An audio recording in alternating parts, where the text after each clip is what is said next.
Seventh graders, how you doing? This is Mr. Garnett Cook. Hope you're all having a good week. I wanted to use my time today to preview our new unit, our last unit of the year, which is a unit on ancient Rome.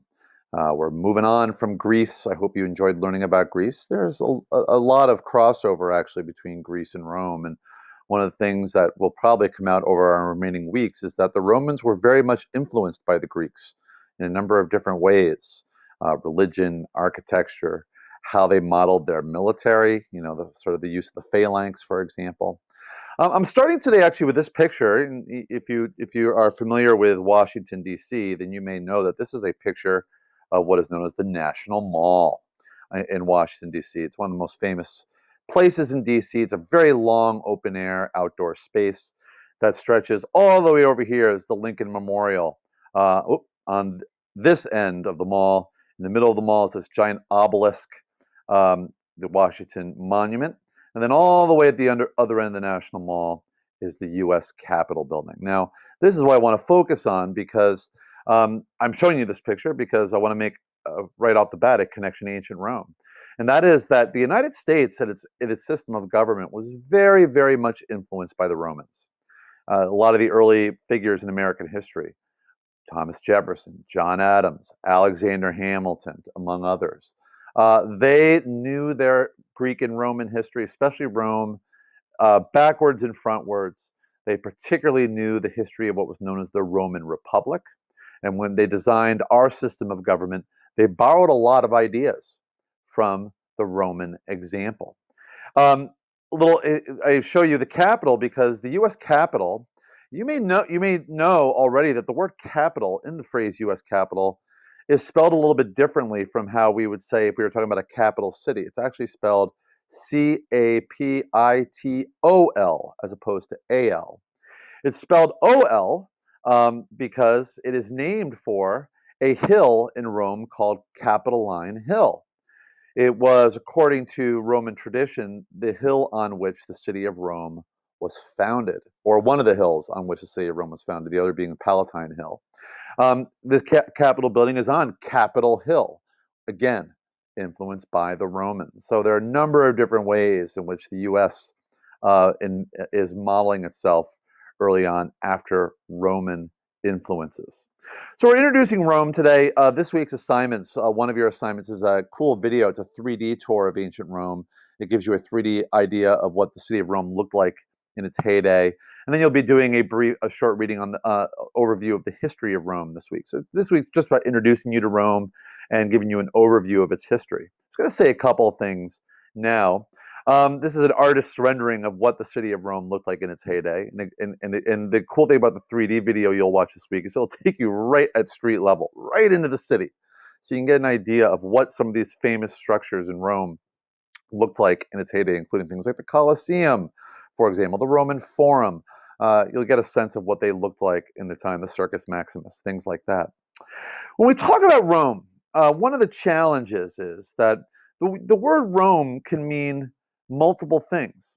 Obviously, it's a city, but it started as a settlement. The very beginning of its history, Rome was a small little settlement on the banks of the Tiber River, not Tiger River, the Tiber River in central western Italy. It was just a tiny little settlement, a bunch of hills. Eventually, Rome, there's a picture actually here of what those earliest settlements might have looked like. Then it became a city-state. So Rome was a city-state, and eventually what was called a republic. And here's what some artists' rendering of what Rome looked like, perhaps around 509 BCE. Eventually, Rome will be an empire. So now that's when we get to the beginning of what is known as the Common Era. And this picture down here is what the city of Rome looked like at the height of the Roman Empire. So Rome can be used to refer to the city, can be used to refer to the empire, and can mean both things simultaneously. So one of the challenges of Rome is the word Rome can mean different things depending on the context in which the word is used. Quick little introduction to Rome's sort of geographical expansion. At around 750 BCE, the Italian peninsula, which you see right here, was home to a number of different ethnic groups. and we'll come back to some of those groups next week. The city of Rome was just this tiny little settlement in central western Italy. By the time we got to the founding of what was known as the Roman Republic, around 509 BCE, Rome had grown a little bit, but still a relatively small place. In fact, for much of Rome's history, it never expands much out of central Italy. By the time we get to 264 BCE, which was the beginning, 264 BCE, which was the beginning of what was known as the Punic Wars. We'll learn about that. Rome occupied much of what is known as the boot of modern day Italy. So you can see shaded in red here. This is what we would have called Rome. By the time we get to the end of the Roman Republic, the time of Julius Caesar, for example, the first century BCE, Rome is now starting to look much more like an empire. Rome has expanded beyond the boot. Rome now has territory in Spain. It's got territory in what is now today northern central Africa. It's got territory in Greece. It is now a growing empire. And eventually, Rome will look like this. And Rome will look like this. All right, so this is an image of Rome at the height of the Roman Empire, 2nd century CE. So Rome, over the course of about a 700 to 800 year period, goes from a tiny little speck in central Italy to a massive empire that stretches from Mesopotamia and Egypt all the way across to the border of modern day Scotland. It was one of the largest empires of the ancient world. So this is a story of the dramatic rise of an empire. It's also the story of an empire that fell. And we hopefully will have time before the end of this unit to really get to the fall of the Roman Empire. But we're going to be learning primarily about its rise as a bridge to what we're going to be learning about next year, which is going to be American government, because I want to try to get across some of the connections between Rome and the United States. A little bit about how we know what we know about Rome. There's a lot of discussion. Kids have asked me in the past, why do we study so much about Rome? Well, I mean, one reason is because they left so much behind. So with Rome, we have lots of historians, people who wrote about Rome, and these histories have survived. I have 3 names here that are particularly well known in the historical study of Rome. All of them are ancient historians. One is named Livy, one is named Plutarch, one is named Josephus. These were all people who wrote a lot about the history of Rome. So there's a lot of history from the ancient world that informs us about the story of Rome.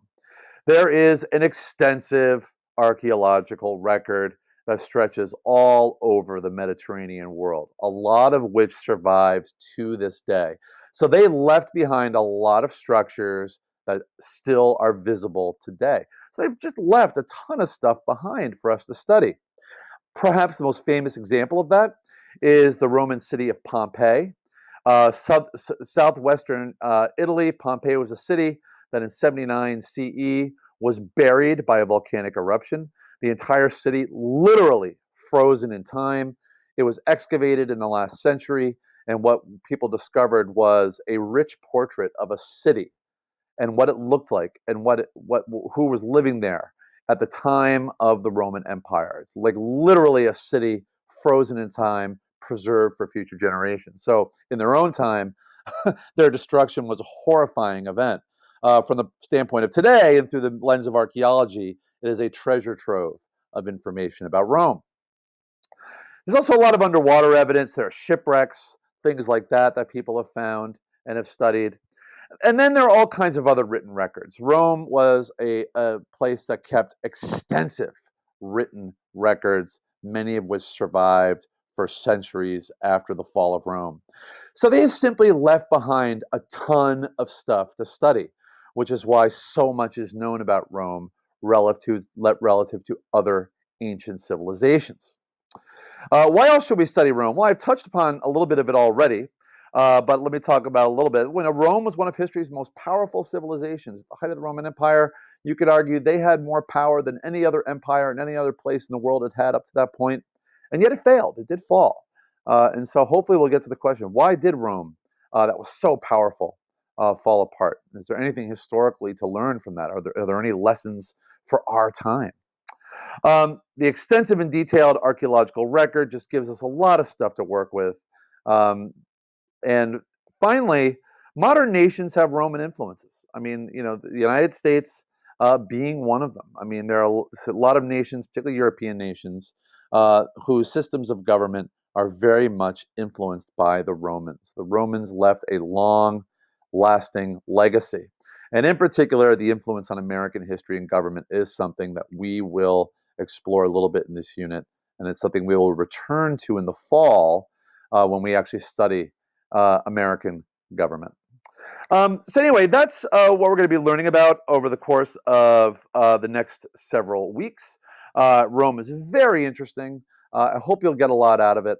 We're going to be learning a little bit about its history. We're going to be learning a little bit about its government. We're going to be learning a little bit about some of the famous figures in the history of Rome. And that will take us till the end of the year.